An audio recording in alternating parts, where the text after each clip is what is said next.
Hello बच्चों, कैसे हैं आप। Welcome back to my YouTube channel physics club by Shakti sir. मैं आपका शक्ति सर आज आपके सामने इलेक्ट्रोस्टैटिक्स का कंटिन्यूअस चार्ज डिस्ट्रीब्यूशन के कारण इलेक्ट्रिक फील्ड को कैसे कैलकुलेट करते हैं इस टॉपिक पे बात करेंगे हम। तो चलिए स्टार्ट करते हैं। कंटिन्यूअस चार्ज डिस्ट्रीब्यूशन, आज का हेडिंग लिख लीजिए, कंटिन्यूअस चार्ज डिस्ट्रीब्यूशन। ठीक है, कंटिन्यूअस चार्ज डिस्ट्रीब्यूशन। कंसीडर करते हैं कि हमारे पास ये कोई एक ऑब्जेक्ट है, थ्री डायमेंशनल ऑब्जेक्ट है, तो इसके ऊपर चार्ज है, इसका क्यू चार्ज है इसके ऊपर, और एक पी पॉइंट है हमारे पास। इस पी पॉइंट पे हमें इलेक्ट्रिक फील्ड कैलकुलेट करनी है ना।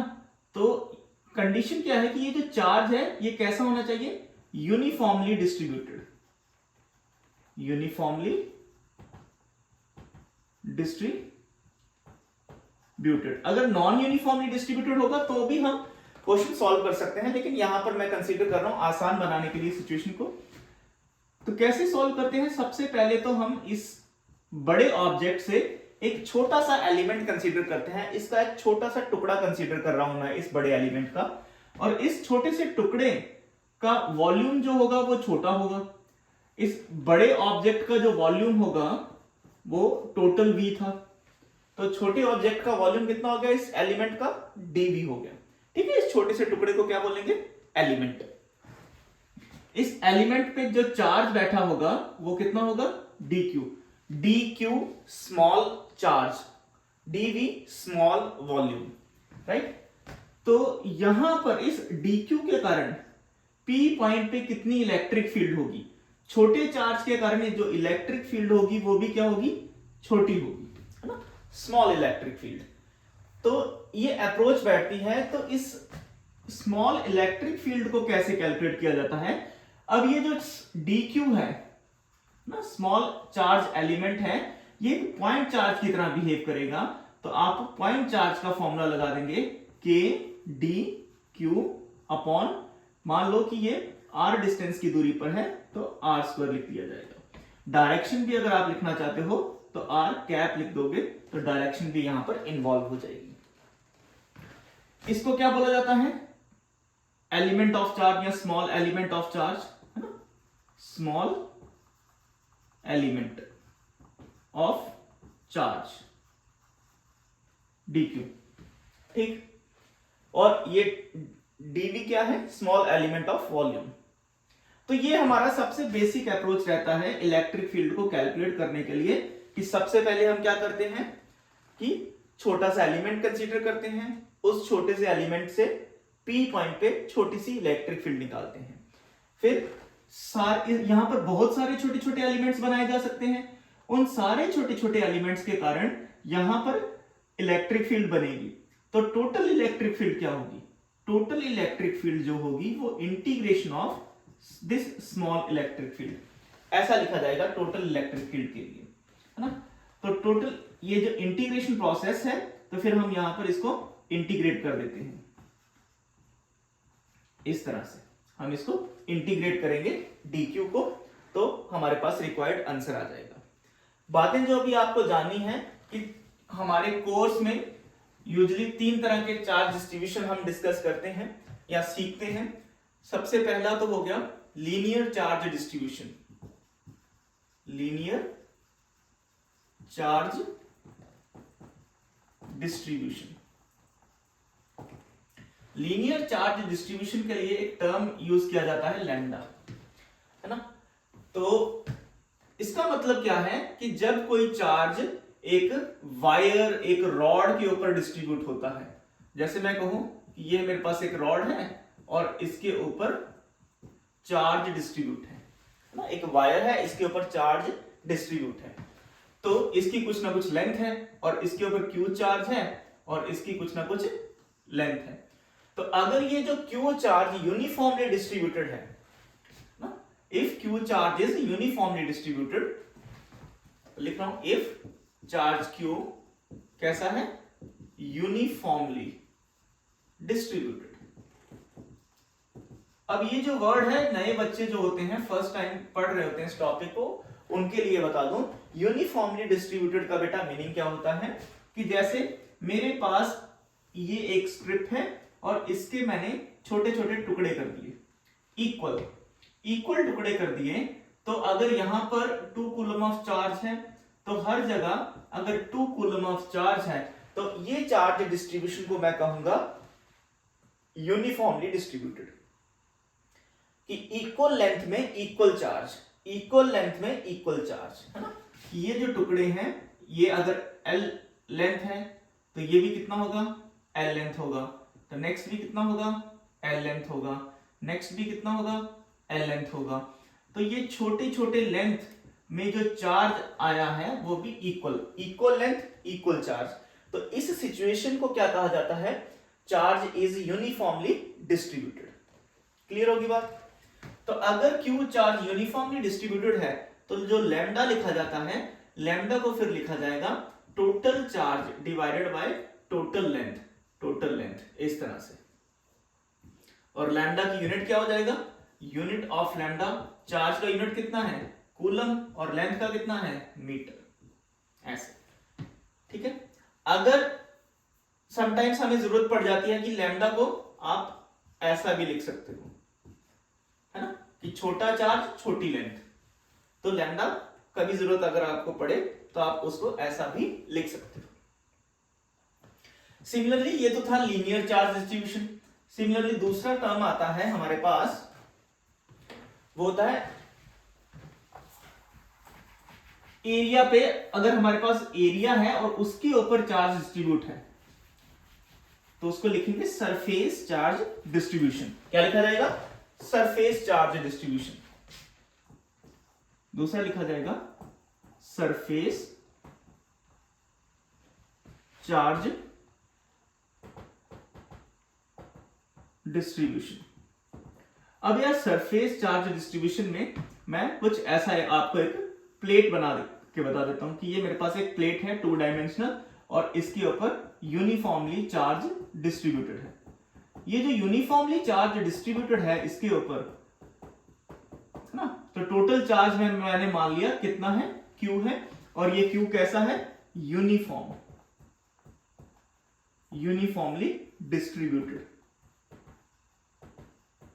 ठीक, यूनिफॉर्मली डिस्ट्रीब्यूटेड, और इसका कुछ ना कुछ एरिया होगा, उसको A लिख लेते हैं। तो ऐसी सिचुएशन में इसके लिए जो टर्म डिफाइन की गई है सरफेस चार्ज डिस्ट्रीब्यूशन, जिसको सरफेस चार्ज डेंसिटी कहेंगे, ये लीनियर चार्ज डिस्ट्रीब्यूशन में लैम्डा को कहा जाएगा, ये जो लैम्डा है ये होगी लीनियर चार्ज डेंसिटी। क्या होगी बेटा, ये लीनियर चार्ज डेंसिटी। तो उसी तरह से सिग्मा को क्या लिखा जाएगा, ये हो जाएगा surface charge density, surface charge density. ठीक, और फॉर्मूला क्या होगा इसका, total charge divided by total area, या फिर small charge divided by small area. Requirement के हिसाब से हम कोई भी एक टर्म यूज कर सकते हैं। इसका यूनिट क्या होगा, अगर मैं इसके यूनिट की बात करूं तो चार्ज के लिए तो लिखा जाएगा कूलम, और एरिया के लिए आ जाएगा मीटर स्क्वायर। तो सिग्मा का यूनिट हो जाएगा coulomb upon metre square. Last term बचती है हमारे पास, थर्ड टर्म जो है, थर्ड टर्म आता है वॉल्यूम चार्ज डेंसिटी या वॉल्यूम चार्ज डिस्ट्रीब्यूशन। उसको भी सीख लेते हैं। उसको रो से डिफाइन किया जाता है ना, तो यहां पर मैं रो लिख देता हूं, वॉल्यूम चार्ज डिस्ट्रीब्यूशन। अब वॉल्यूम चार्ज डिस्ट्रीब्यूशन को इसी पैटर्न से लिखा गया। वॉल्यूम चार्ज को जैसे मैं आपके सामने बना दूं कि ये मेरे पास एक वॉल्यूम है, एक ऑब्जेक्ट है, तो इस पे चार्ज डिस्ट्रीब्यूटेड इस तरह से, है ना, हैविंग वॉल्यूम V। इसका वॉल्यूम कितना है बेटा, V वॉल्यूम है इसका। अच्छा, V वॉल्यूम हो गया इसका, और इस पे टोटल चार्ज है, टोटल चार्ज है बेटा इसका क्यू, ना। मान लेते हैं यूनिफॉर्मली डिस्ट्रीब्यूटेड है, यूनिफॉर्मली डिस्ट्रीब्यूटेड, यूनिफॉर्मली डिस्ट्रीब्यूटेड है। तो फिर सिग्मा क्या लिखा जाएगा? अगेन सिग्मा लिखा जाएगा total charge divided by total volume, total volume ऐसे लिखा जाएगा ना। तो सिग्मा को जरूरत पड़ने पे आप ऐसा भी लिख सकते हैं small charge divided by small volume,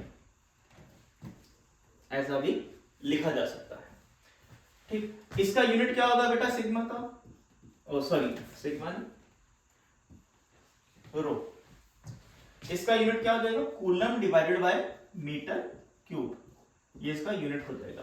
देखो ये जो मैंने तीन टर्म्स आपको बताई हैं, लैम्डा बताया, सिग्मा बताया और यहाँ पर रो बताया है, linear charge density, surface charge density and the volume charge density. तो इनमें मैंने तीनों की कंडीशन एक रखी कि चार्ज कैसा होना चाहिए? यूनिफॉर्मली डिस्ट्रीब्यूटेड होना चाहिए, है ना। तो तभी total charge divided by total area लिखा जाएगा। So what if the charge is non uniformly distributed? If the charge is non-uniformly distributed, then we cannot write Q upon A. We will only write dQ upon dA. So the special condition we can write here. तो यहां पर हम लिख सकते हैं कि if charge is non-uniformly distributed, if, ये note लिख लीजिए, बहुत इंपॉर्टेंट चीज होगी न्यूमेरिकल सॉल्व करने के लिए। If charge is non-uniformly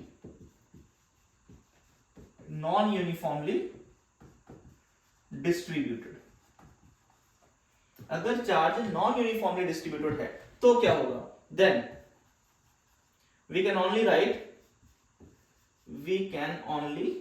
right, चलिए लैम्डा के लिए क्या लिखा जाएगा?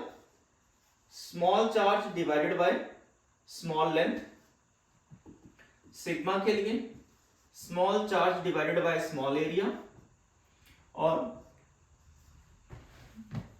रो के लिए वॉल्यूम चार्ज डेंसिटी के लिए small charge divided by small volume. फिर ये टर्म्स लिखी जाएंगी ऐसे, ठीक है। फिर total charge divided by total length नहीं लिखा जाएगा, बात याद रखें। तो ये हमारा ये जो कंटिन्यूअस चार्ज डिस्ट्रीब्यूशन होता है जब हम एलिमेंट्स पे, ऑब्जेक्ट्स पे, तो ये तीन चीजें और ये छोटे छोटे रिजल्ट्स ही काम आते हैं। तो अब हम इसके बाद देखेंगे कि हमारे पास एक रॉड है ना, रॉड पे चार्ज यूनिफॉर्मली डिस्ट्रीब्यूटेड है, तो इस रॉड के कारण किसी एक पर्टिकुलर पॉइंट पे इलेक्ट्रिक फील्ड कैसे निकाली जाती है, वो एक स्पेशल डेरिवेशन कह लो, एक न्यूमेरिकल कह लो, तो उसको सॉल्व करेंगे। फिर हमारे पास डिस्क आती है, डिस्क के कारण, डिस्क पे चार्ज यूनिफॉर्मली डिस्ट्रीब्यूटेड है, तो उस डिस्क के कारण, है ना, एक पर्टिकुलर सिमेट्रिकली पॉइंट पे इलेक्ट्रिक फील्ड कैसे कैलकुलेट करेंगे। रिंग है हमारे पास, है ना, सर्कुलर रिंग हो गया, सेमी सर्कुलर रिंग होगी, तो उनके कारण भी आपसे पूछा जा सकता है कि कैलकुलेट द इलेक्ट्रिक फील्ड ना। एक क्वार्टर ऑफ रिंग हो गया, उसके कारण इलेक्ट्रिक फील्ड का वैल्यू बताइए क्या होगा। तो बहुत सारी आप कह सकते हैं कि 5-7 एक स्टैंडर्ड डेरिवेशंस हैं जो हमें सॉल्व करना आनी चाहिए। फिर उनके स्पेशल केसेस भी होते हैं, तो बड़े मजेदार सिचुएशंस अब आने वाली हैं इस टॉपिक के बाद। Stay tuned, first time visit किए हैं तो सब्सक्राइब जरूर कर देना। मैं आपका शक्ति भारत और आप देख रहे हैं physics club by Shakti Bharat. Wish you all the best, bye bye.